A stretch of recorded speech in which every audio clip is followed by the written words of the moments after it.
is the Pegasus Podcast, presented by Night Sports Now. UCF news, views, and a few hot takes. Now, here are your hosts, Bailey Go Knights Adams and Christian Charge On Simmons. Welcome into episode 281. Be sure you're following us on Twitter at BaileyJAdams22, at ByCASimmons, at Night Sports Now, and at Pegasus Podcast. You can also email us at Pegasus Podcast by ksn@gmail.com. Christian, how are you? I'm doing very well. And you know why I'm doing very well, Bailey? Why? Because this is the second to last podcast we are going to do before UCF plays another football game. And I am something about it. I don't know why. My brain always works in mysterious ways. I feel if you've listened to this podcast for any length of time, you are aware of that. But the season has been approaching for some time. And the most agonizing point of time is always these last few weeks because it feels like they're just dragging. Something very specifically about waking up this Monday morning. I just woke up and was like, I need it now. Like a drug. I don't know. I'm done waiting. It needs to be. I don't know what it is either. Cause I think we both like independently felt it today and I don't know why. Maybe it's Saturday's week 0. Maybe that's why. Maybe it's just the fact that it is literally under 2 weeks. So like, I don't know. I saw 10 days, like the countdown today, like being 10 days. And then even tomorrow, people, as you're listening to this, it being in single digits, like that's going to feel different. I am fearful. And I've told you this a couple times over the last couple of weeks that this last week and a half always goes by so slow. And it might just be a self-fulfilling prophecy to me, but I felt like today, this Monday has gone by ridiculously slow. Yeah. Like we're dragging. At a certain point, I was like, oh, okay, at least it's Tuesday already, but it wasn't. It's Monday. So yeah, it's bad. I think that part of it is this is the last Monday we're going to experience for several months where there is not going to be like college football reaction discourse from the weekend that just happened. And that's something too. I have a potential question about a graphic UCF tweeted earlier today that you reminded me of when you said that we're 10 days out. I don't know if you saw this. I'll describe it. No. UCF posted a graphic and it was 10 with the little degree symbol, like 10 degrees and white. And it has first frost 2 at the bottom. Bailey, if you were to go into my brain and tell me why I'm a little bothered by this graphic, what do you think I would say? That it's 10 degrees and it's going to be a million degrees next week? No, it appears that it's going to – this is, again, my brain, but it appears this is going to culminate with like 0 degrees the day of for first frost. And if we were a country that operated on Celsius, that would make perfect sense. But water freezes at 32 degrees. So I find some would say that confusing. I do operate on Celsius, but you literally do operate on Celsius like a lot more than almost anyone I know. Yeah, I don't know. I was. Am I the only person in the world who had that thought? I'm certain of it, but I felt that I needed to blast it out there in case anybody else did. What's dumb is my thought was probably more nonsensical. Was that I saw 10 degrees and I was like, it didn't register with me. I was like, they're probably not going to do like this every day. They definitely are. I think that was the literal point of this whole thing. What's they're going to do every day until it's 0 degrees.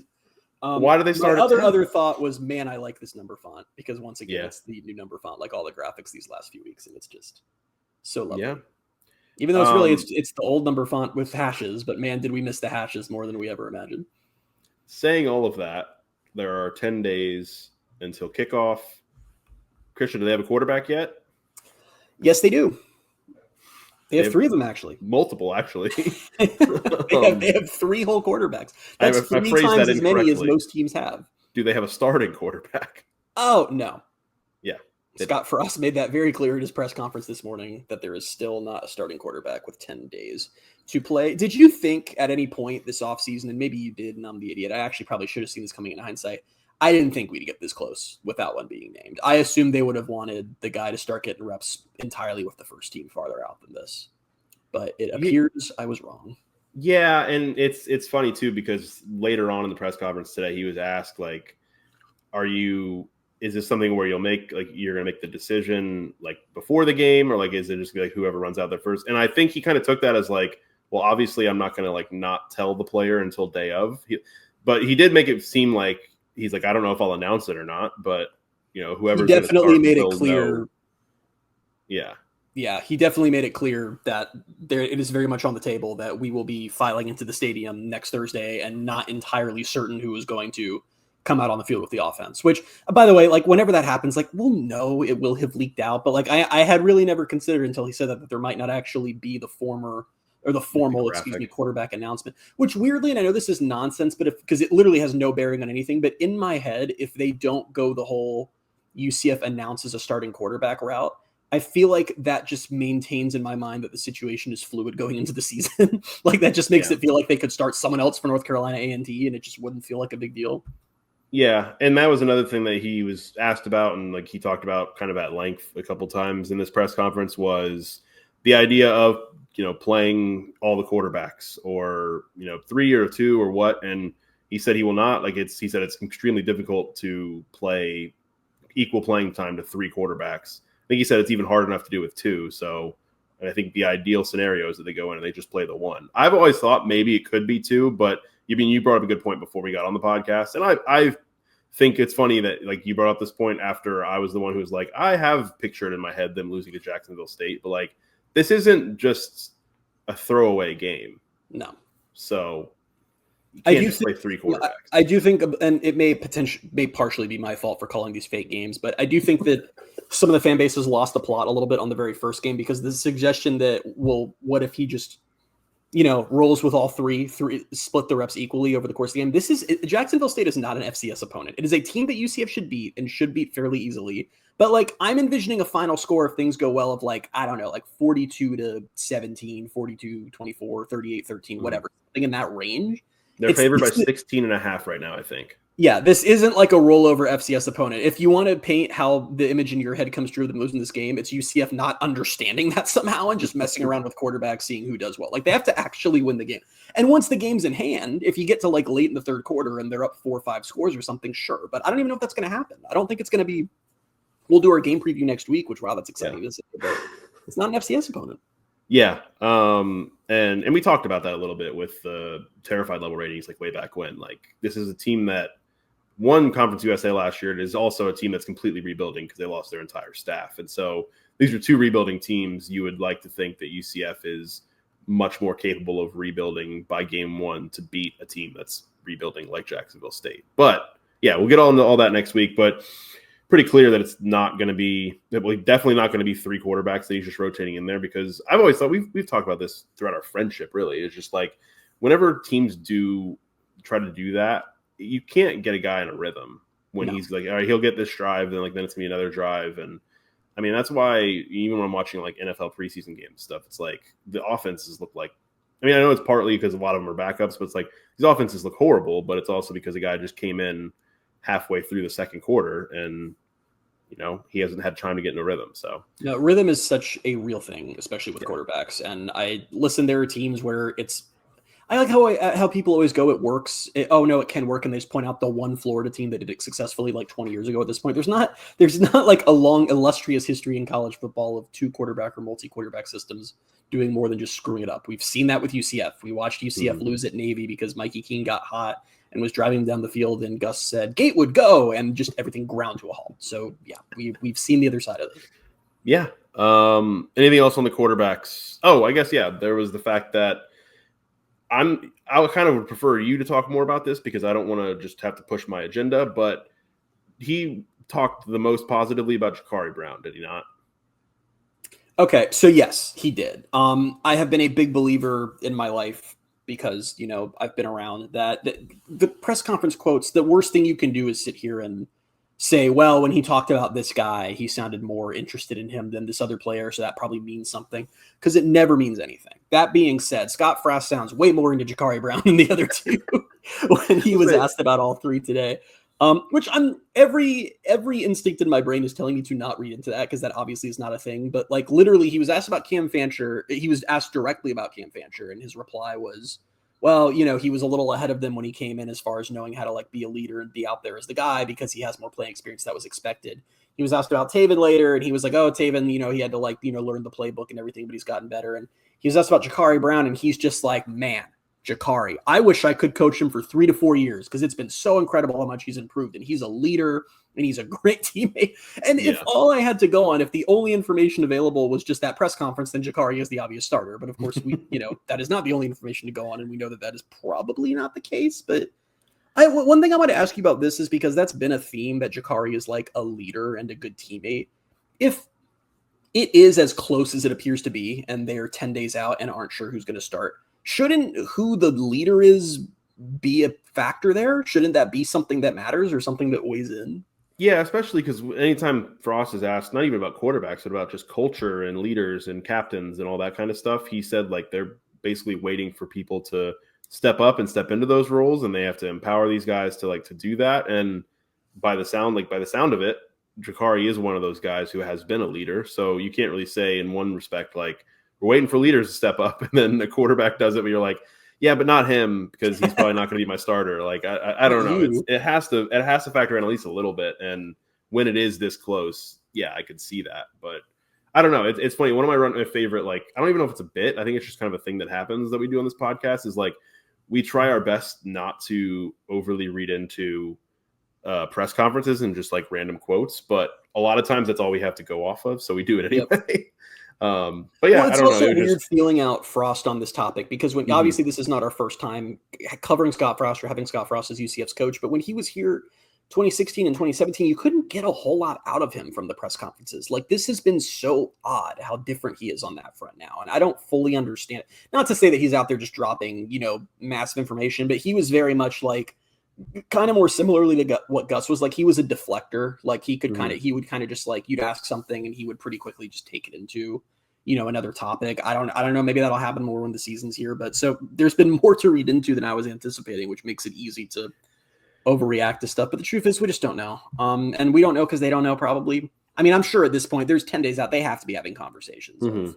They know, they think someone is going to be the guy, but I'm going to say what I've said 90 million times. It becomes more likely every day. This is probably going to get decided during the season. I can't fathom right now in this moment the idea that a one quarterback starts 12 games for this team with it being this close and this undecided this close to the season. I think the perfect illustration of this quarterback battle and just kind of how it's gone is us having a podcast last week where we talked about how for 2 straight weeks, Cam Fancher has been running with the ones. And it's like, wow, could he actually be the guy after we really didn't really kind of think of him as a factor. And then I think it was like the next day, Ja'Carri ran with the ones. And it was just like, all right. And now here we are. We're like, oh, he seems like Scott Frost seems really positive about Ja'Carri, and the other one's kind of just more mellow on. But that felt a bit calculated on UCF's part when social media goes crazy about Cam Fancher, and suddenly Ja'Carri is now rolling with the ones the next day for the public session. Yeah. And kind of related, but sort of unrelated. And then we'll get into our main topic of like the roster preview and kind of breaking down everything. But on the topic of Frost kind of giving out more information, I'm trying to think back to like situations with Gus, but he announced today, somebody asked about a follow-up on Tavion Swint, and he straight up said like, yeah, he did more testing and he has a meniscus injury. I don't think, and maybe it's part of the fact that they're going to have to start doing the player injury reports and all that, but I don't remember Gus ever being that like straightforward about like, yeah, this is what his injury is. And Frost still said that they don't know when he'll be back. So like there's kind of murky on that front, but I truly believe they don't actually know yet. They don't have a timetable. So I don't know. It's interesting 18th. For him. Yeah. It is August 18th, 2025. I am still waiting for Josh Heupel to let me know if Adrian Killins and Gabe Davis will be playing in the Gasparilla Bowl. Still waiting. That's going to be crazy when the injury, like the player report drops for the first time. And we're like, oh, like I know other conferences have been doing it, but now the Big 12 is mandating it. Like, it's just going to be weird to see a UCF injury report. I hope I'm not speaking out of turn, but I feel like it's still not going to be like it is in pro sports, because I remember because the SEC did it last year, and who else? Was it the ACC or Big Ten? A couple of conferences were doing it last year. Yeah. And there were definitely a lot of situations where I remember there being teams that were just listing like 15 guys as questionable. Like no one was ever out or probable or whatever. It was just anyone who was injured at any point this season became questionable. So we'll see how serious, and that's going to come down to how the Big 12 wants to enforce this, like if they're going to get on teams for that or not. But yeah, it is going to be weird. Like I think back to like 2018 East Carolina comes to mind when Mackenzie Milton very unexpectedly did not play. It wasn't public at the time that he'd been kind of dealing. It was, it wasn't like some super serious thing, but it was still just this shock when Matt comes out. That would have been weird if, what is it, like an hour and a half or 2 hours before kickoff, you would have just seen Mackenzie Milton questionable and been like, wait, what the hell? Yeah. It is. So I guess I don't have to get into this for too much, but I think this happened since our last podcast, or maybe we just didn't talk about it. But they have to release one on Wednesday, I believe, and then one day of. I think that's what it is. Like that. Okay.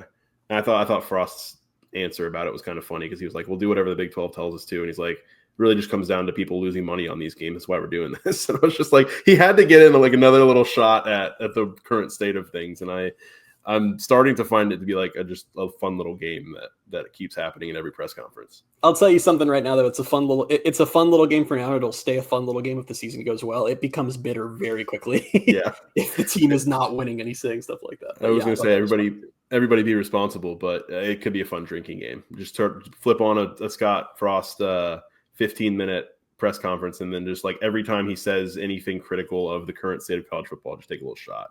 Let me say this from the bottom of my heart. Whoever's listening to this, if you were doing a drinking game to a Scott Frost press conference, you are past the point of needing help.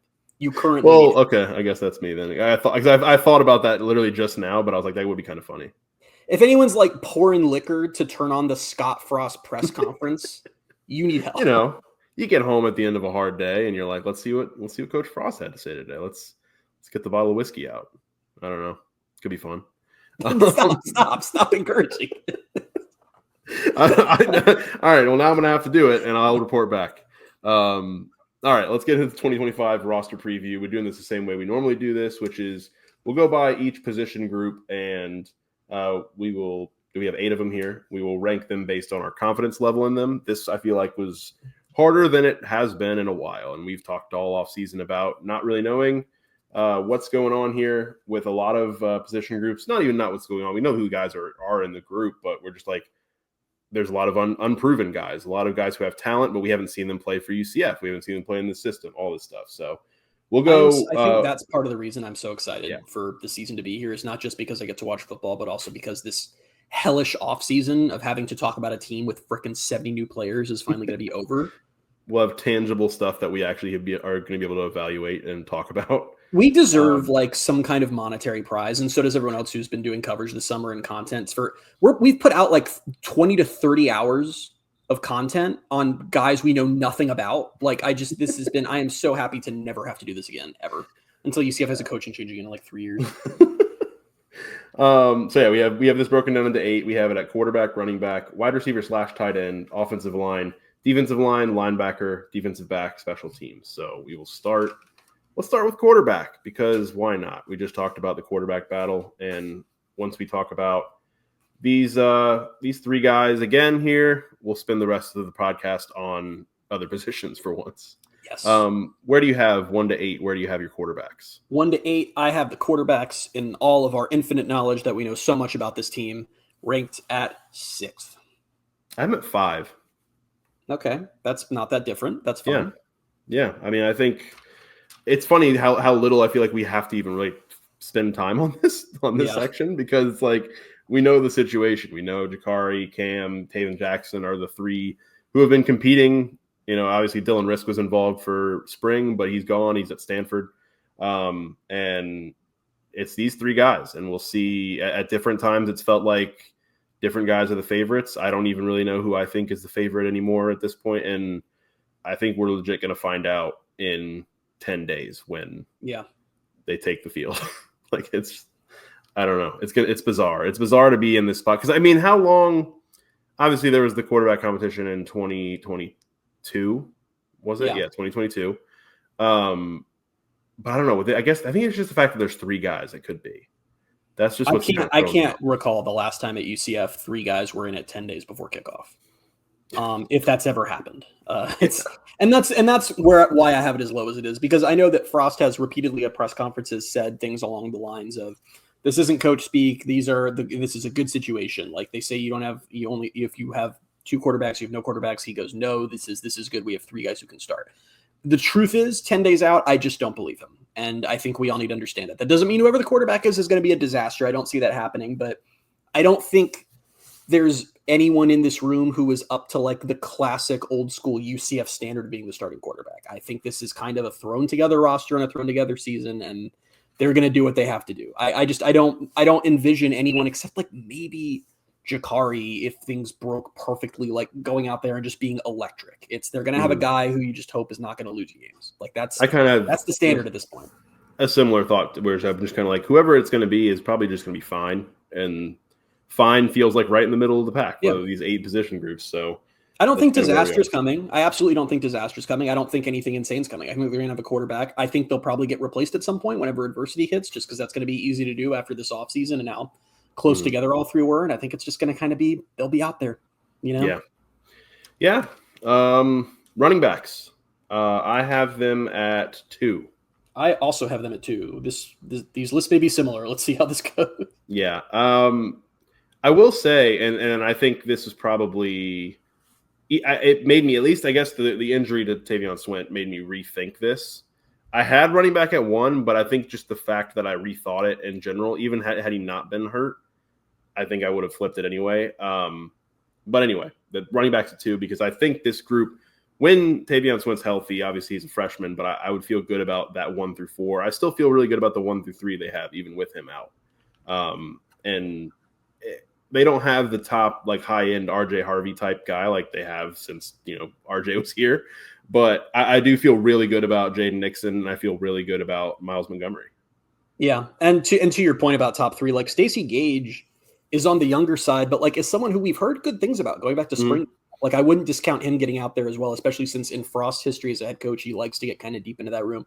That does really suck about Tavion. And I think the thing that really makes me sad about Tavion is I don't want to, like, it feels awful to put this out there already, but it's just like injured for most of spring ball, injured for most of fall camp. Like, that's not historically not a very strong trajectory for a player to be on. Those are just really critical points in time. And I don't know. I'm worried about that. And hopefully he can make a recovery and hopefully he can get back this season. But honestly, at the same time, as Frost is describing it, it's like a non-contact meniscus injury. That's typically pretty serious. And I don't know what the point would be of rushing back a player that young to, like, get some time late in the season. So I don't know. We might just not see him at all. But that being said, sorry, go ahead. Sorry, I would say what I think could be, I don't want to say cool because it's not a cool situation, but I think I wouldn't say rushing him back by any stretch would be a good idea. But if it's one of those things where it's not a torn meniscus and it's not something where, like, he's out for the year, maybe he could be, but they're just kind of covering it up for now. But I think there is some value with the way the season's going to go, and even if he doesn't return until November, if he plays in those 4 games that he's allowed to play as a true freshman and still keeps his red shirt, getting some time late in the season could be valuable, I think. So hopefully, I think that's, like, probably the best path forward at this point with the injury, the situation that he's in now, but we'll see. Non-contact meniscus injury that requires surgery does not signal to me back on the field in 2 months, but we'll see. But all that being said, I feel good about the running backs. It's hard not to. I mean, it's kind of funny because it's like, I think we talked about this on a past podcast. It's weird to pair how good I feel about Miles Montgomery and what his actual production was last season, because it's actually not that excessive, but, like, he was backing up RJ freaking Harvey. Like, of course he wasn't going to be out there a ton and enough to put up crazy numbers, but just between him and Jaden Nixon, I feel perfectly fine with or without Stacey Gage. And I think part of this for me too is when you're a Power 4 school or even a Group of 5 school in the state of Florida, it's really, really hard to have a bad running back room. Like, you have to try really, really hard for that to be the case. Like, I don't think, I'm going to knock on wood as I say this, just in case.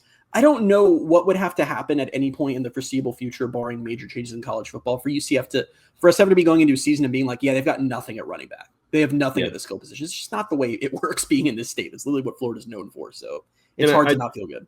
I did just go back and double check what Miles' numbers were last year, because I know, like, he was banged up for parts of last year too, and that, I'm, again, knock on wood, I don't want to, hopefully that's not a worry this season, because truly, like, one of them goes down, then you are down to, I mean, you still have 2, but beyond the 4 that I've named, I don't really know who else. That's the group.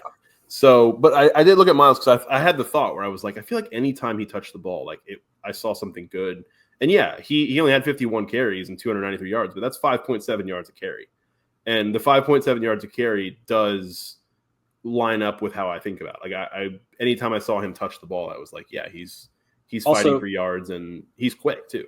Cincinnati in 2023, 66 carries, 6.5 yards per carry. Yeah. It's pretty good. Yeah. It's pretty solid. And I think that kind of goes into what Frost has said, like, all offseason. Obviously, there's Jaden Nixon too, who I think is going to get a lot of carries, but Frost kind of has said, like, Miles was behind RJ, and he said, I'm excited for Miles, kind of just on a personal level, even to, like, have a little bit more responsibility this year and have more of a role. So, and I think it's cool. I think he's obviously emerged as one of the faces of the team at this point, and one of the leaders, it feels like. So Yeah, it should be I'm fun expecting, because also 10 days out, we also don't have team captains yet. I'm based off nothing anticipating him being a team captain. It's just felt like that's been the vibe this offseason for him. Went to media days, all that, has the podcast. And he seems like he has been the podcast. One of the that's a funny thing. That's really where we are in college football now, isn't it? Does this mean we get to be team captains too? No one wants that. But I don't know. No, him being at media days and kind of being one of the more front-facing voices of this team so far, it feels likely. Yeah, we did this on the past podcast, didn't we? We named the captains. Yes, we did this like 2 weeks ago. It was Miles and Paul Rubel on the offense, right? We did Miles, Paul Rubel, we did Kelly Lawson, and we did Philip Dunham. I think we're our team captain. Yeah. The Pegasus Podcast's UCF team captains for the 2025 season. Right. We should, whenever they release the team captains, we should quote tweet it with our own graphic and say actually, and just drop our. These are our captains, and we'll compare how our captains do to their captains over the course of the season. Yeah. So both of us have running backs at 2. You know what's going to be funny when Jakari Brown's named a captain but not a starter. I can't really. I feel like you can't really name any of the quarterbacks a captain. You can't. This is why. Well, no, I lied. KJ was a captain last year. Yeah, but KJ was the clear starter going into last year. A quarterback was not a captain. In my brain, when I say I lied, I meant I lied to myself in my brain because I was like, it'd be harder to bench a guy when he's like your captain, but no, it's not because when he plays like KJ, it's actually really easy. You just go ahead and do it. Oh, they still make a bowl if he plays the whole season. Wide receivers / tight ends. This is fun. Where you have them? 8th. Me too. Yep. It's funny because we were talking about this yesterday over text, and you were like lumping in tight ends with wide receivers. Like you're tight ends are going to carry them, and I was like, I still don't know if they are going to carry them that far. And turns out I still have them at the bottom. They carried them from really in 8th to I thought about it for a second, but they're still in 8th. I don't know. Exactly. I want to be clear when we say this because this sounds super negative. I'm in no way saying that I think the wide receivers are going to be a total disaster and they're terrible. And there's no one there. It's just. It's this. We've said this on a billion podcasts more than anywhere else on the roster. This is the position group that we just know absolutely nothing about. Like we're still piecing together who even is going to get to be out there and play. And they're probably going to have to figure that out for themselves over the course of the season. And what hurts, it's kind of like the quarterbacks and wide receivers are hurting each other too. Cause I can't even fall back on, well, they've got this elite quarterback who can fit the ball in a window or really get it to them. We just don't know. I mean, it's like there are individual guys there we've heard good things about. It seems like DJ Black might be a starter. Marcus Burke is someone else in that conversation. Dwayne Thomas. Stommer can't.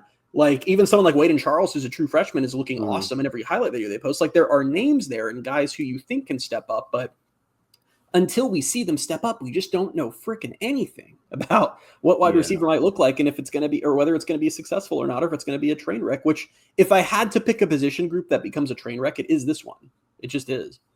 Yeah. And before we dive into the tight end aspect of this group, you and I were talking. I was in Orlando over the weekend. It was a great time. It was actually very quick. I realized after I got home on Saturday evening, I was like, wow, I was really only there for like 26 hours, I think. I don't think did you even hit 24 hours? Yeah. I got there around 2:30, I think, or 2 o'clock on Friday, and I left around 4. Anyway, we were talking at one point, and both of us were kind of like, what happened to Burdell Richardson? Yeah. Because he's still around. He's on the roster. He's in this group, but we're hearing stuff about DJ Black. We've heard about Dwayne Thomas. We've heard about, we're seeing highlights from Wade and Charles and Marcus Burke, and they just posted that kind of like the player profile on Chris Domercant on UCF's website this past weekend. Even Carl Jenkins Jr., but we're not. I feel like I haven't heard anything about Burdell since last spring. Burdell's going to go for like 700 yards, 8 touchdowns. I hope he does. Conversation. But yeah, it is a little weird because he was someone who probably should have been playing as a true freshman. The consensus around the team at the time was Burdell should be playing, and Gus is just not going to let it happen because Gus is Gus, and then someone will see him and poach him in the portal or whatever. And it does. I know. Listen, there are always guys who get lost in the shuffle when there's a staff change, and I'm so not saying that's what's happening here because we're operating on what we have, and that's the open media practice periods. It's who's available for press conferences. It's who the coaches are complimenting. We try to piece things together from there. There just hasn't been a lot of talk about him, positive or negative. There just hasn't been a lot of talk about him. And that room is such a question mark that might not mean much of anything. But when I say names like Marcus Burke, Dwayne Thomas, DJ Black, Chris Domercant, Wade and Charles, those are all guys we've heard a lot about over these. Caleb Rollerson. Like there are guys that, and it's just, I don't know. It just feels like he's been a little invisible, which for how much hype was on him like 1 calendar year ago. It's a little, I don't know. It's a little weird. What's also weird is like going back to the spring. I remember when we were talking about the different positions. Obviously, this was before some of these guys maybe transferred in, but I think going into the end of the year, I was like, all right, well, like at wide receiver, who are they even going to have? Like they're going to be really young at the position. Like they have Burdell.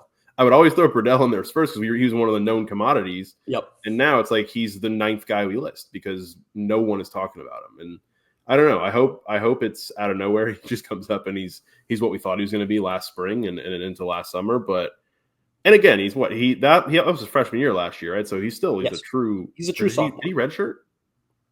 Well, yeah, he redshirted. Yeah, no, he's a redshirt freshman. He's a redshirt freshman. So he's the idea of redshirting has become such a just like foreign concept in recent years. I sometimes forget that's like a thing players can do because just the COVID year and the portal and the NCAA granting eligibility to really anyone who says please has just like made it all very confusing. But yeah, I don't know. I not to immediately pivot away from Burdell Richardson, but I just want to say that I'm like, if you could buy stock in like position groups or players, like all of my money is on Wade and Charles.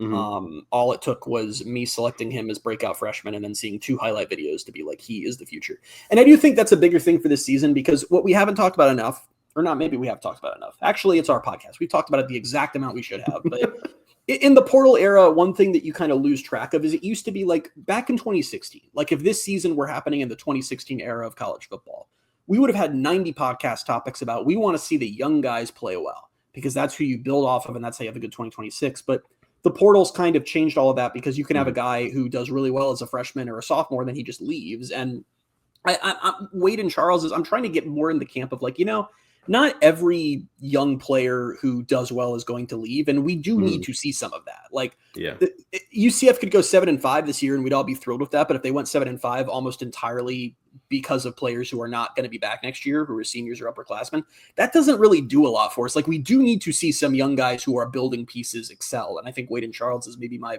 number 1 pick for who can do that right now based on what we know. And you said that all it took was you picking him as your breakout freshman and then 2 highlight videos. I think all it took for me, and I think this played in, I don't know if this subconsciously played into your thoughts too, but I think back in the spring when we had one of the open practices, Gabe Davis was there and he was like, who's that guy? And he like singled out one, I forget what it was. It was literally just, I think it was an incomplete pass, but he was like something about the route that he ran. And I think he on another one recently at a fall practice. I was about to say last week he did the exact same thing. So I think if Gabe Davis likes a young receiver like that, I think I'll buy stock as well because why not? Tight ends also. I almost just moved on without talking about the part of this group that is probably better and somehow deeper. But Dylan Wade, a guy they brought in, and then Kylan Fox is a guy who I think has started to receive a little more buzz. And then I'm interested in some of these. I know we've seen a couple highlights here and there from Max Drag. I think Caden Pining is the one that has been dealing with an injury. Yeah. And there's also former UCF basketball player Debo Coleman, who I just keep forgetting is around. And I saw him in a video today, and I was like, oh, yeah, that's right.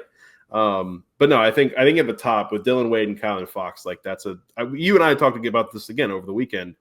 They got to run a lot of 2 tight end sets. Like, why not? Just do it. They absolutely should.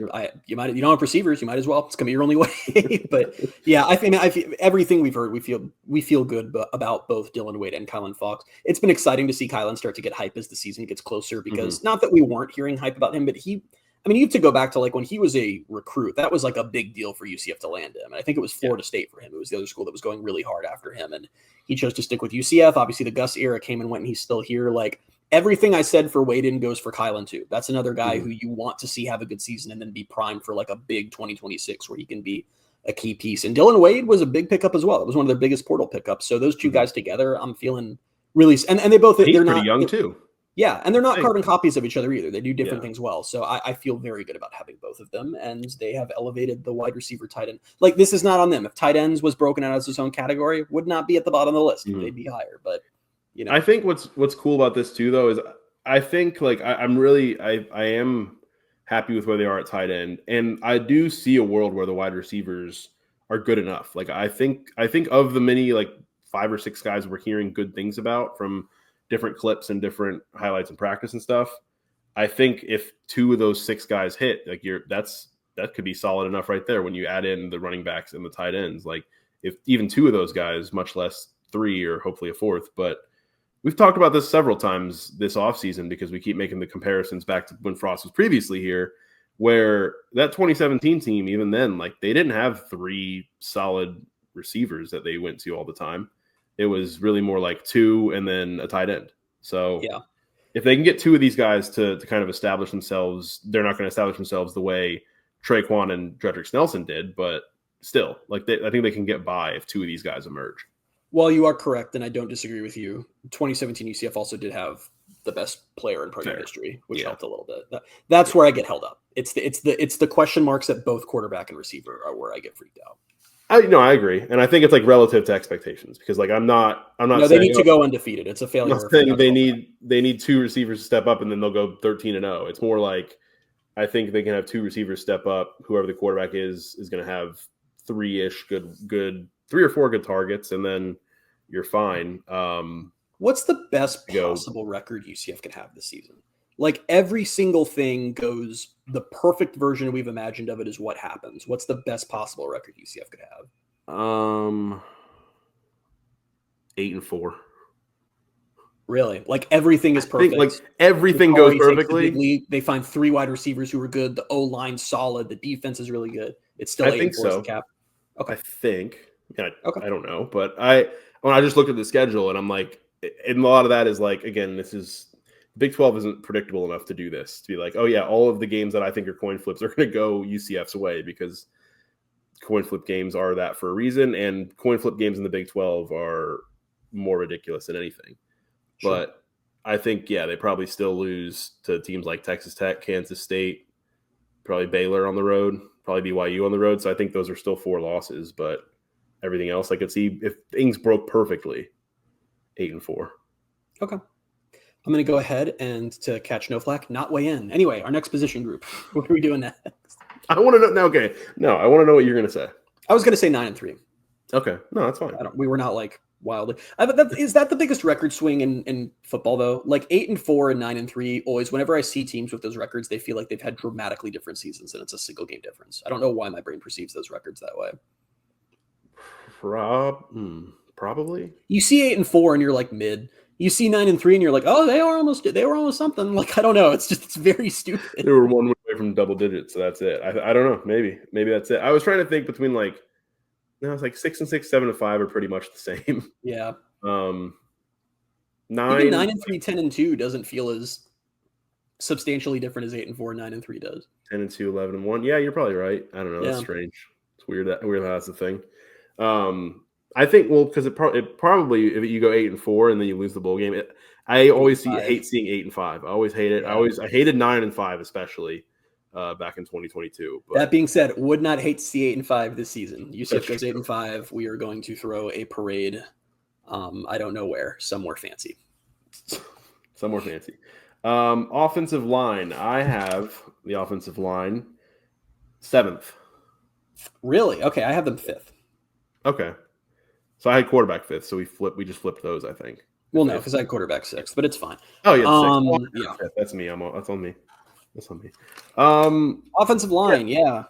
7th feels low a little bit, but I think it is mostly dependent on how we're going to see them run out there. Like I don't know. Again, this kind of falls less into where wide receiver is because we know a little bit more. We have a little bit more of a known commodity at offensive line, but I still don't know how that group gels or how quickly they gel. And I don't know. I see I can see a decent starting 5, but I don't know. They're saying the depth is good, but I don't know enough to be able to agree with them. But obviously they know more. So I don't know. They know more, but I actively don't agree with them.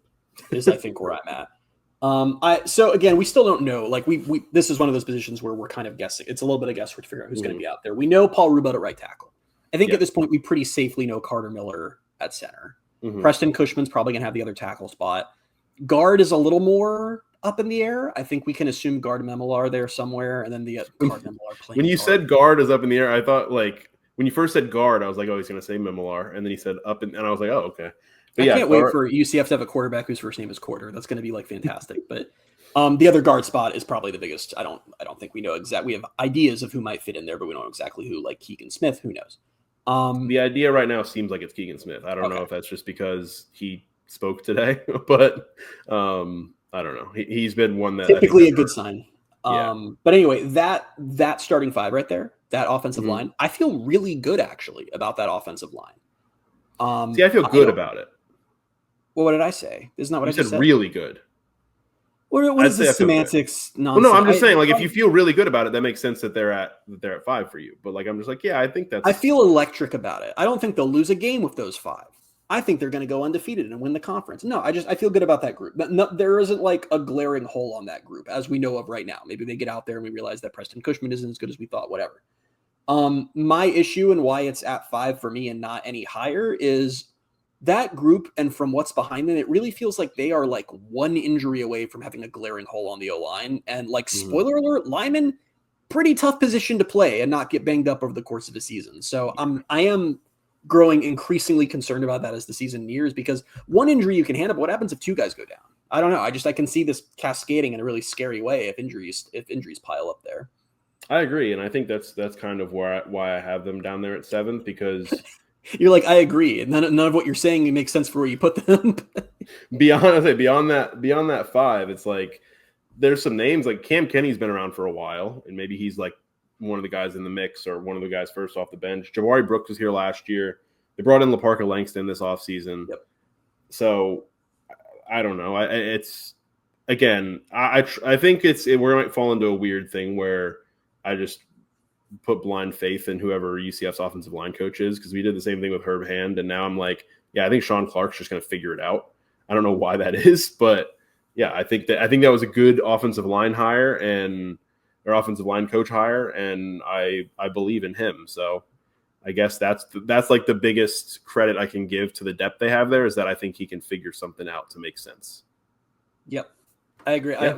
I trust Sean Clark with my life. Don't know the man personally other than one media scrum I was in with him, but I don't know. He just I mean, that was our favorite assistant coach hire. I think that's safe to say, other than Mackenzie Milton, obviously. Yeah. Actually, yeah, ahead of Mackenzie Milton. Let's be real. Mackenzie Milton, I'm thrilled he's here. Hey, shout out to Mackenzie Milton, by the way.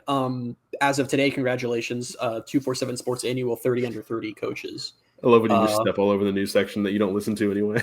Yeah, I shout out to him. Well, we'll talk about it in the news section, but still, I will talk about it in the news section. You will not partake. So yeah, say whatever you want about it now. I'm excited for Mackenzie Milton. Wow, you're in a mood about this. I just thought our listeners would like to hear it higher up in the podcast while we were talking about the offensive line. They'd want to know that one of our assistant coaches named it's very cool. 247 30 under 30. It's very cool. And then the CBS Sports story on him and how he's, a rising name in the coaching landscape. That was very cool too. It was pretty cool. It's really, I mean, he really is. It's not like UCF fans being homers on him. Like, he is on a trajectory to be a head coach in college football one day if things break his way. And I think that's so cool because he's so beloved by UCF. And I look forward to Scott Frost spending the next 10 years being UCF's head coach. And then a 37-year-old Mackenzie Milton takes over for him when he's ready to hang it up. And UCF actually gets to just live in 2017 forever, for decades to come. Yeah, I mean, the fans have been living there for this long anyway, so why not? Also, quick heads up that relates to nothing, but it's coming across my feed just now. Texas Tech's transfer running back from USC, who they paid a lot of money for, has torn his ACL and will miss the 2025 season. I almost just said a word I'm not allowed to say on the podcast, so I imagine it was a curse word of some sort. Yes. Yeah. That was oh my gosh. Yeah, that really sucks. Yeah. Okay, well, that's not what I thought. I think I was even more surprised because that's not what I thought you were going to say. And the thing that I thought you were going to say is completely unrelated to our podcast in any way, but it just also shocked me. And that's that apparently Titans star defensive tackle Jeffrey Simmons and Cam Ward, number 1 overall pick, were in like a shoving match at practice today. I like the idea. What the hell? I like the idea of like, let's do this at the 40, every Pegasus podcast going forward at the 40-minute mark. Let's take a break and just like give you the latest news, like whatever headlines are coming across our feeds. It was while you were talking at one point. I just got a thing that says number 1 pick Cam Ward and defensive tackle Jeffrey Simmons exchange shoves after Ward celebrates touchdown in practice. I love that ESPN thought I needed a push notification about that. But anyway, let's go on to the defense. Well, let's not really quickly because I want to talk about the Texas Tech thing for a quick second. I just want to drop a comment on it really quickly. This is like, on a larger level, this is one of the big problems with the portal era is there is no way to account for that if you're a school. He was one of the top running backs in the portal. And He came from USC, and Texas Tech is believed to have spent like a lot of money to land him. And it's like, how do you? I don't know. It's like it's that's why you can't. It's kind of like the Florida State thing, and right. This is the risk of building through the portal: is you can tie up so much of your money in someone, and then it's just like one bad move at practice or one bad thing happens, and that's just dead money all of a sudden. Like I don't know. I find that stuff interesting. Yeah, it always sucks though. Like preseason, like especially spring too, but like more so like preseason. You get this close to the season. It's happening like all over in the NFL right now too. Like the Bucs have had two rookies, like very promising rookies, have season-ending injuries in August, and it's just like. I don't know. Just, on a personal level, you're like, that has to be the worst thing in the world to go through. Not the worst thing in the world, but you know what I mean. No, but it is. I mean, yeah, just being that close. There's just something about the never getting to start that just makes it so much worse than even injuries that happen in week 2, you know? Yeah. All right. On to the defensive side of the ball with the defensive line. It's your turn to go first. I have them 7th. You don't. It's a joke. I have the number 1. So do I. Line is number 1. Yeah. The only position we feel excellent about and have felt excellent about all offseason, we, spoiler alert, continue to feel excellent about as the season nears. Yeah.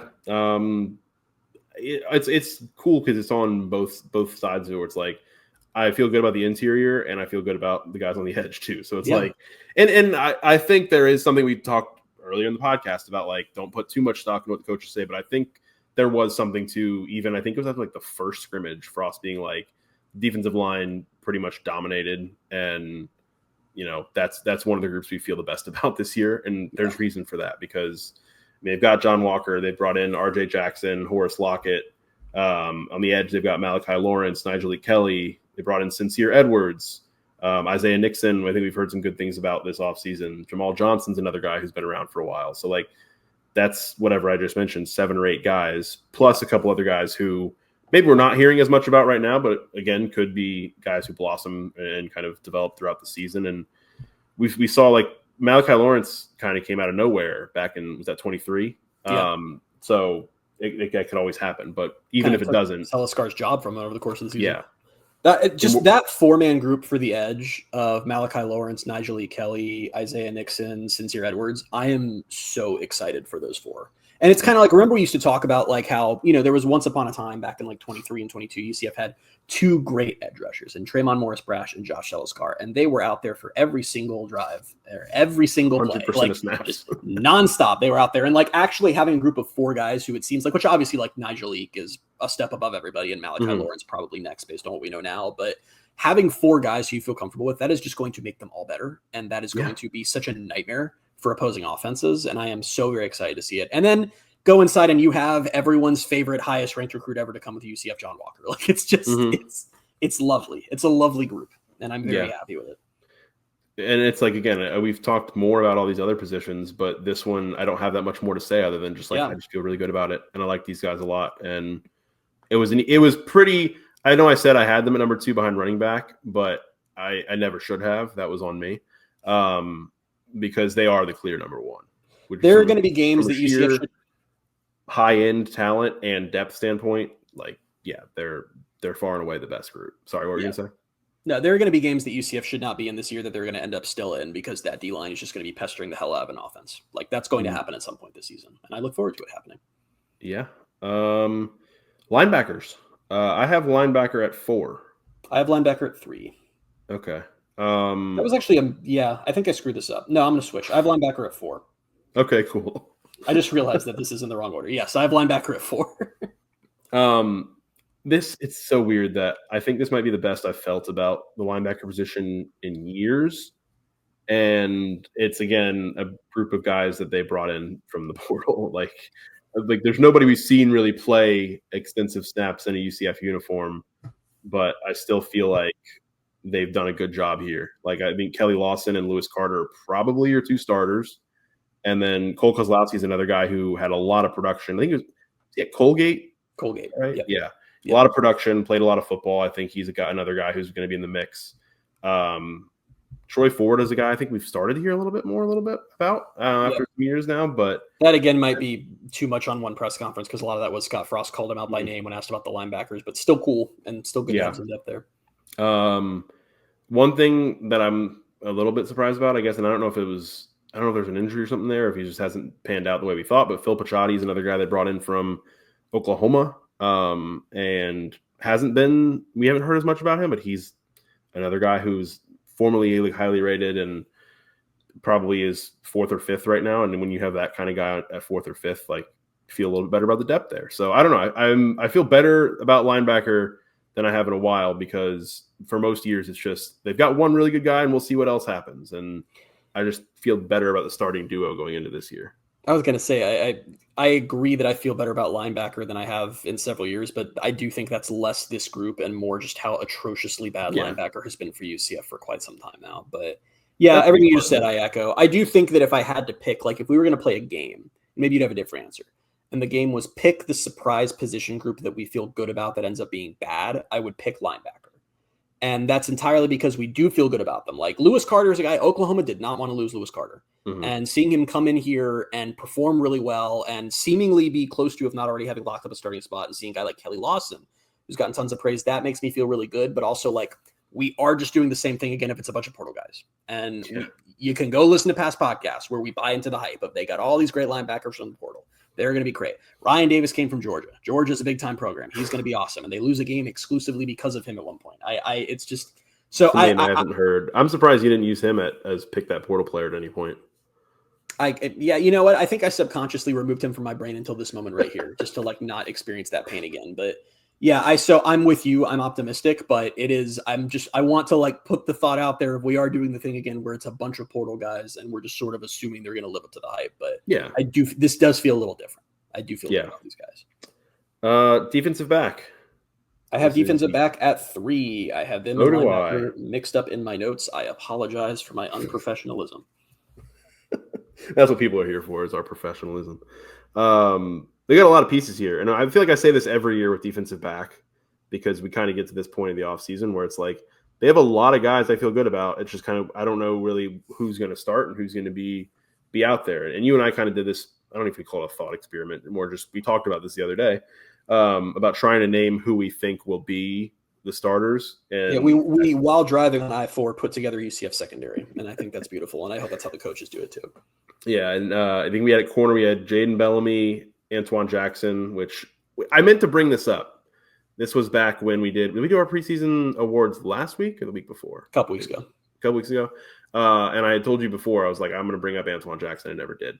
If we had a preseason comeback player of the year award list or award to give out, I think it would be him. And I think just based on everything we're seeing and hearing, it's like it appears I judged you too harshly last year, Antoine Jackson, because I swear we had this conversation on the podcast. Did we? I don't think we did.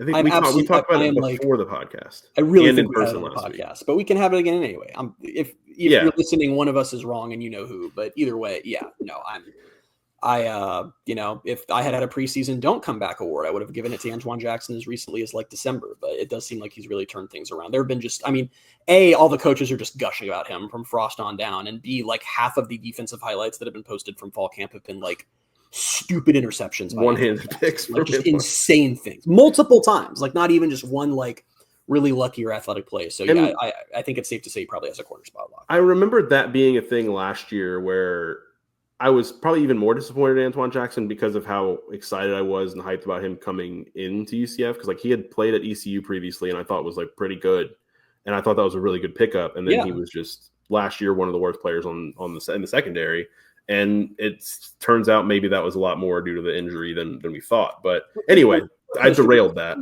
He was a 4-star. He was a very highly rated 4-star recruit, and he was a deal that he went to East Carolina. That was like us getting John Walker. Like that was a big deal for them. And he transferred away after a year, and we're like, hell yeah, got this 4-star DB, going to be great. And then it was just like a nightmare having him out there. But yeah, perhaps we treated him too harshly and ignored. Which the only caveat I give to us is I don't recall how out there the injury stuff was at the time. It was Gus, so it wasn't. Yeah, so not our fault. Blame Gus. Blame Gus for not defending his players when they play badly.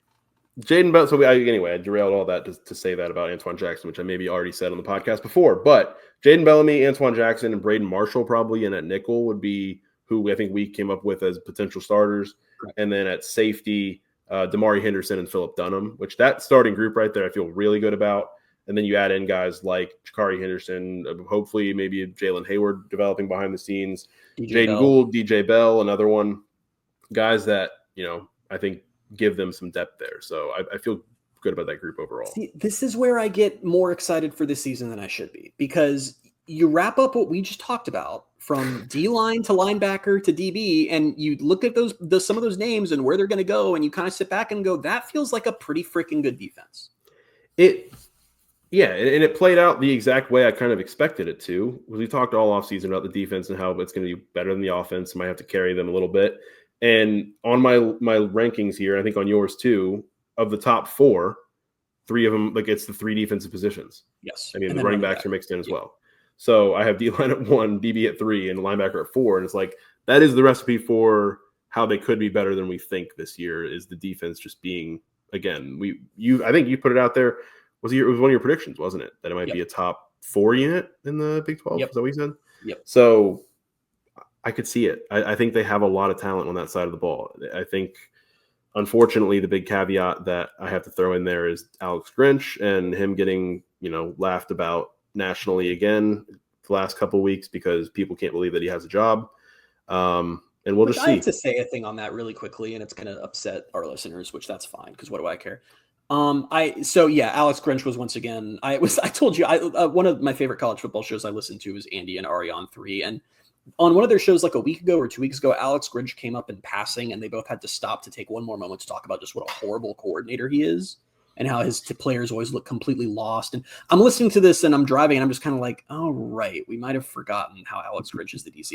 And the thing I want to say is it became a big thing on social media because was it one of the Barstool people or something posted some video that was like, if Alex Grinch is your DC, then you're blasting your conference or whatever. And UCF fans were getting really upset about that. Like a lot of them. And we're like, you don't know what you're talking about. Like he just needs a second chance, blah, blah, blah. And like, all I have to say to that is I am never going to get upset with a fan for just defending their own team, because that's what fans do. But like, you guys understand that you have absolutely no logical reason to believe that other than he's UCF's DC, right? Like if he was a DC at any of the other 135 schools, you would see that and go, yeah, he sucked at USC and moved on. Like there is no logic behind your belief.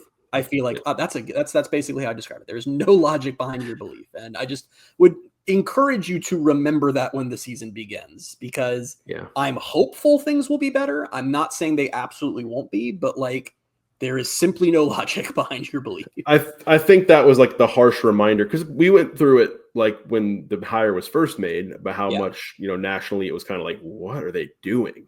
And we talked about it on the podcast, but I think this was kind of a harsh reminder to the majority of UCF's fan base that like, nationally people view this as like a disaster waiting to happen because of how bad his last few stops have been, especially when he was the defensive coordinator, at USC and at the beginning or toward the end of his time at Oklahoma too. So there have been like articles written exclusively on like, here's how bad his defenses were, like an analysis of how terrible. And it's probably buried a little bit, but I quote tweeted it again the other day because when he first got hired, I read that article and posted it.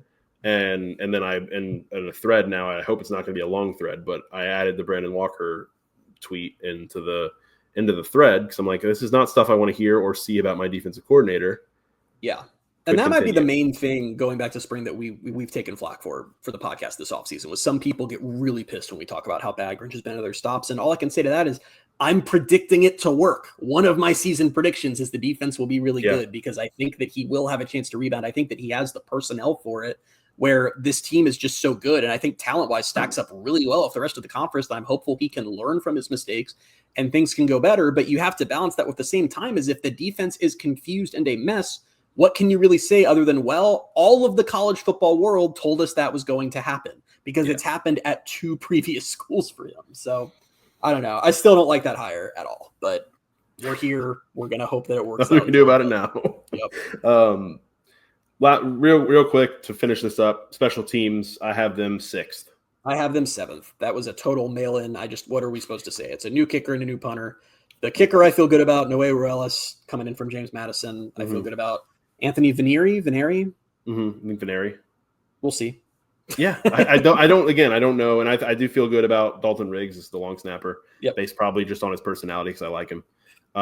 But I didn't know what to put here, and you're probably better off than where I am because I had offensive line at 7, and looking at it now, maybe I would flip those because I do like the starting offensive line group, and I know more about the offensive line and what I can believe them to be. I think these guys are fine, but I don't have anything to base that off of. What did you just say? My belief has no logic behind it. There is no logic behind your belief. So that's kind of how I feel about the special teams. Like, it'll probably work out, but I don't know why I believe that. Anthony Vanieri, his backstory was he was the punter at Buffalo, and then he transferred to Ohio State to compete for the job and ended up third string, and now he's at UCF. So no shame in not being the best punter at Ohio State. Can't be worse than it was last year between both kicker and punter. I think part of it is I'm a little upset about the punter whose name I don't even know, who was already here, and we watched it 2 practices and seemed perfectly fine. But the whole time it was like, oh, he can't be out there in the game. We got to go get a real. Forgot his name. I knew it at one time, but we just watched him practice every punt. I'm like, that was a good punt. I don't understand. I don't know what the problem is. We're like, why is UCF still looking for a punter? I don't really, whatever. But yeah, that's that. That's the roster preview. Hopefully, I honestly did. And I knew all these guys were here before. Obviously, we both did. But kind of going back through and doing this right before the season is kind of very helpful for me. Just to kind of be like, okay, now I kind of actually know this team 1 week, 10 days before kickoff. So I wonder if there's anyone listening to this podcast who's confused why we didn't bring up that. If you're playing the college football video game, the game made up a fake wide receiver for UCF, and I can't remember his name right now. It's like, I don't remember what it is, but he's wide receiver 3 for UCF. The game, not a real player who exists, and he's absolutely nasty in the game, like fantastic player. Not a real person. So isn't it like? No, maybe I'm messing this up. I don't know. I don't know. But if you've been looking forward to seeing him on the field this season, he is unfortunately a figment. So, just at risk of prolonging the podcast a little bit longer, you and I have had a running joke because when fall practice or fall camp started and we started seeing some hype around Caleb Rollerson, we were like, oh, like Caleb Rollerson is just the guy in the game who has a different name. Yes. And that might be him. So that might be maybe the reason why. I don't know. It's Nehemiah Hughes. Okay, that's I was able to find it in our text by searching for Rollerson because I remembered us talking about that. Nehemiah Hughes. There you go. Not a real player, unfortunately. It might be Caleb Rollerson. Cool. All right, football news real quick. 2025 season tickets are sold out. I announced that last week. It's exciting. That was I'm not going to pull the stat like I thought I was going to. It's like the last 5 years they've done that, and like 6th time in the last 7 years or something like that. Basically every year, but every year except for COVID or something. Yeah. So that's cool. A couple of UCF and the NFL updates. Brandon Johnson caught a touchdown for the Steelers on Saturday night, and the Steelers lost to the Bucs. And then on the same night, R.J. Harvey scored his first touchdown for the Broncos as the Broncos beat the Cardinals on Saturday night. Low-key kind of a shot by R.J. Harvey at UCF Stadium for some reason. I did not like that. I mean, it's not a big deal. But no, it's not. I mean, it's to his credit. I mean, he was playing – I think I looked it up because – I was like, let me try to come to RJ's defense here. I think the announced attendance for the Broncos game Saturday night was like 62,000, and that is 17,000 more than UCF Stadium holds. And the Broncos Stadium holds 76,000 total. It was just weird because he was like, yeah, there are a lot of people in the stands, and I think he was probably just trying to like figure out how to answer the question. And he's like, he gave UCF's attendance. He was like, at UCF, we only get about 40,000 was what he said. Yeah, he's like, UCF only holds about 40,000. And I was like, what? Okay. All right, man. I can't overstate how much it's not a big deal, but I did hear it and I got sad inside. Yeah, I woke up to it on Saturday morning. You had sent it to me and I was like, I only read the tweet and I was like, oh, that's not that bad. And I actually watched the video today to see what he actually said. And I was like, oh, okay. It was a little bit more of a direct shot, but no, I mean, I can't care. Like I don't know. RJ could essentially not say anything to hurt me at this point. Who is the running back, Auburn's running back, who played against UCF in the Peach Bowl? Kerryon Johnson. Kerryon Johnson went on Twitter last week and said he's not proud to be an Auburn alum. So like, could be worse. Could be worse. Oh, that's not great. Did you see that whole thread? Did I not send you that? That was I don't think so. Phenomenal run. He was doing like an AMA. He was like, ask me anything. And someone was like, are you proud to be an Auburn alum? And he was like, no. And then just kept like fighting with fans who were like, how could you? I like looked up to you and my child did. And he was like, okay. He just Unrelated, but I'm like happy. I think Dredrick Snelson's like back on Twitter and he was just tweeting about UCF the other day. Yeah, Dredrick Snelson, who had like 6 tweets to his name. I think it started like Marlon Williams called him out and was like, Dredrick Snelson isn't active on here. And then he quote tweeted and was like, I'm back. And it's just been tweeting about UCF. I love it. Last thing I had on football news is real quick because we did talk about this already, but Mackenzie Milton was named to 247's 30 under 30 list for college football coaches. He's specifically praised for his knowledge of scheme, and obviously his ability to relate to players, which I think has been probably the biggest thing we've heard. Obviously, just from a recruiting standpoint, even any of these quarterbacks that are committed to UCF, or even I know there was another offer that went out to, I think, a 27 quarterback recently, and they're all just very complimentary of like, they're just like, Milton's a legend and I love him. I'm like, hey, me too. Yeah. My favorite part about it, which was so minor, was like 247. 247's done this for years. This is like a legit list. It's very cool to be a part of. And not only was Mackenzie Milton on the list, the graphic they posted, he's like the main face on the graphic, which very prominently featured. I really do. I'm so hopeful for his future as a coach. And it really is, especially for a position like quarterback. It's not surprising that he learned from Frost, because it's just, that's the thing all these players say, is just how much he can relate to them and how they feel like he's not just like out there and coaching them hard, but like really understanding them. And I think that in the portal era, people think that's going away. I think it's going to become an even more important skill to have, because I think it's how you're going to stand out.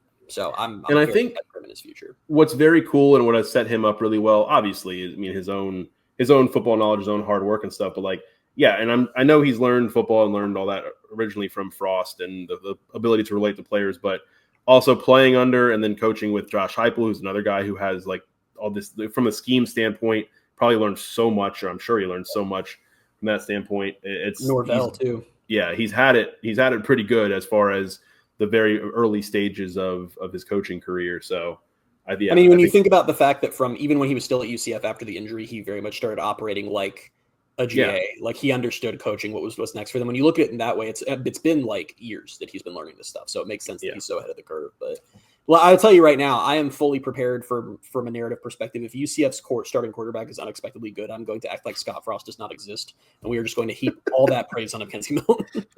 Oh gosh. Game of the week. Game of the week's back. Should have brought it back last week. Realized as I was watching UCF women's soccer's opener on Thursday night that I didn't bring it back when I should have. They're 2-0. Men's soccer starts this week as well, so I actually had a couple different choices. I did go with, though,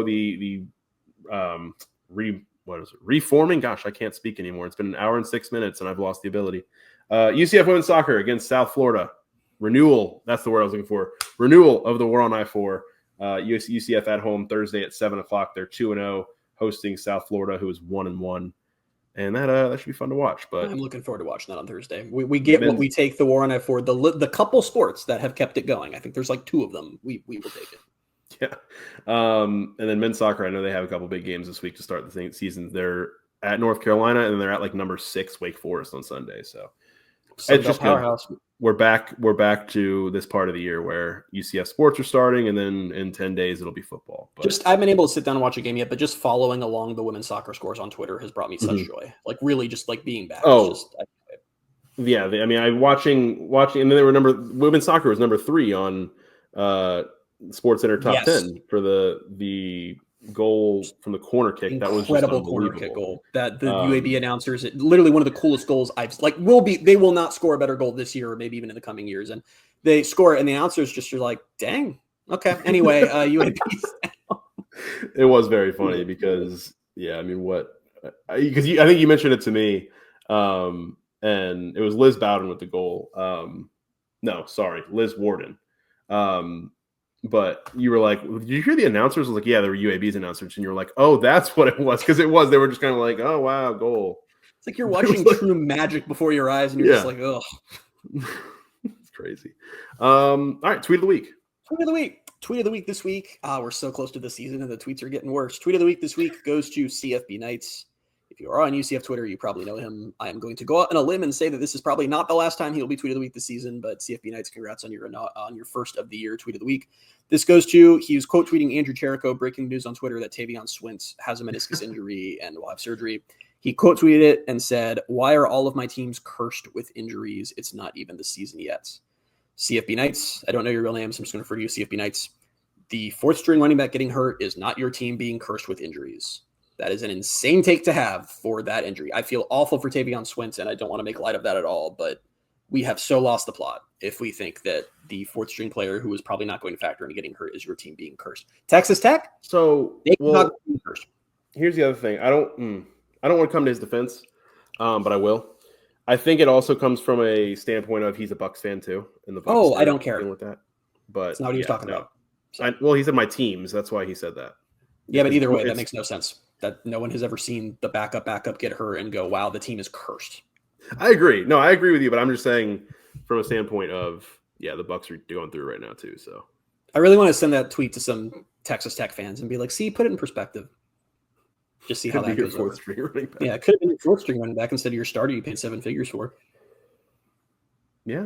Is that it? Because you surprised me there because I thought multiple tweets usually. No, I don't know. I thought there was one that you brought up in person the other day. You're like, that's tweet of the week, and I don't remember what it was. Oh, damn it. Oh, no, there was. I forgot. I picked it. I know what it was. I know what it was. Speaking of kind of game of the week, I know what it was. Okay, what was it? It was UCF men's soccer going into a delay for their exhibition and then never tweeting again. Okay. Thank you so much. All right, we're at a minute 10. If you guys want to leave, you can leave. We have to talk about this. You're right. I forgot that this was tweet of the week. Yeah. This is my biggest pet peeve with UCF in any capacity. Like not even like not having like enough money to buy insane rosters. It is literally that like the non-football and basketball sports, whenever like sometimes their Twitter accounts will just vanish from the face of the earth for like 3 hours, like in the middle of when a game is going. Like baseball will be like, we gave up a run, and then 3 hours later they're like, the game is over. And I'm like, okay, I'm sure something happened in the middle there. But UCF men's soccer tweeted that their game, they tweeted 3 days. This was when the game was going on. They said they had an exhibition game that night against North Florida. They tweeted, "We're scheduled to get underway against North Florida at 7:52 p.m. tonight." They didn't tweet until the next day, and it was just a thing about Calabrese. To this moment right here, as I speak to you, I have no idea if they played an exhibition game that night. No, we did because we went on their website and it said completed. What are we doing? What are we doing? Wait, which if you don't want to tweet about the exhibition game, that's fine. But then don't announce that the game's been delayed and then pretend it didn't happen. You got to pick one. Yeah, I thought about that again earlier, and I was like, oh yeah, that's what Christian's tweet of the week's going to be. And then when you brought up a different one, I was like, oh, I was so confused. You're like, is that it? And I was like, what did I do? Was I supposed to? All right, we're good. All right, we're good. We're done. We will be back next week with episode 282. We will be previewing UCF season opener against Jacksonville State. Until then, you can find us on Twitter at BaileyJAdams22, at @ByCASimmons, at Night Sports Now, and at Pegasus Podcast. Thank you guys so much for being with us. We will talk to you next week. Bye, everybody.